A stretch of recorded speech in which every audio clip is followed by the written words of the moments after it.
Aksi nyata kurikulum merdeka. Mengapa kurikulum perlu berubah?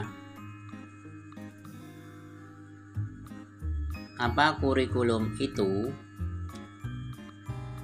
Kurikulum merupakan seperangkat pengaturan dan rencana satuan pendidikan mengenai tujuan, isi, dan materi pelajaran serta cara yang digunakan sebagai pedoman kegiatan pembelajaran guna mencapai tujuan pendidikan. Kemudian, kurikulum yang baik adalah kurikulum yang sesuai dengan perkembangan zaman, sesuai dengan konteks dan karakteristik peserta didik. Berikutnya, peran kurikulum sebagai pedoman dan acuan dalam pelaksanaan pembelajaran di satuan pendidikan. Berikutnya, fungsi kurikulum memandu pendidik dalam proses pembelajaran agar dapat mencapai tujuan pendidikan dan visi misi satuan pendidikan.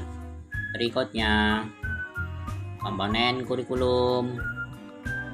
Tujuan, gambaran kualitas peserta didik yang diharapkan terbentuk melalui proses pendidikan. Tujuan juga sebagai dasar arahan dalam menentukan komponen kurikulum. Selanjutnya, konten.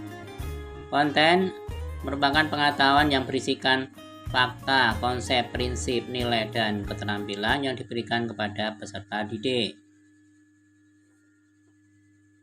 Metode atau cara. Cara penyampaian isi kurikulum secara umum dibagi dua, yaitu orientasi pada guru dan orientasi pada siswa.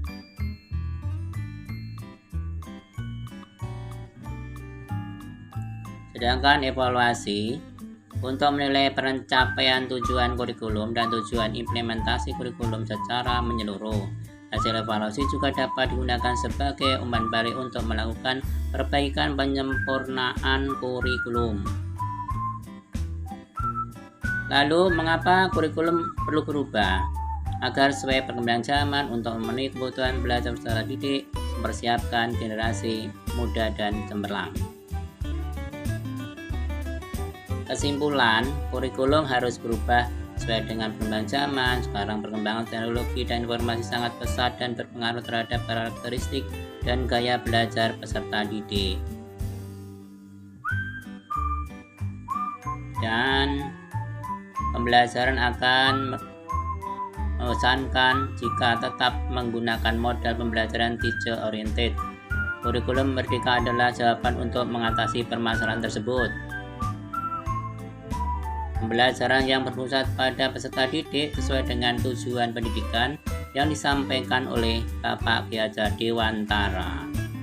Demikian para pemirsa yang berbahagia. Terima kasih.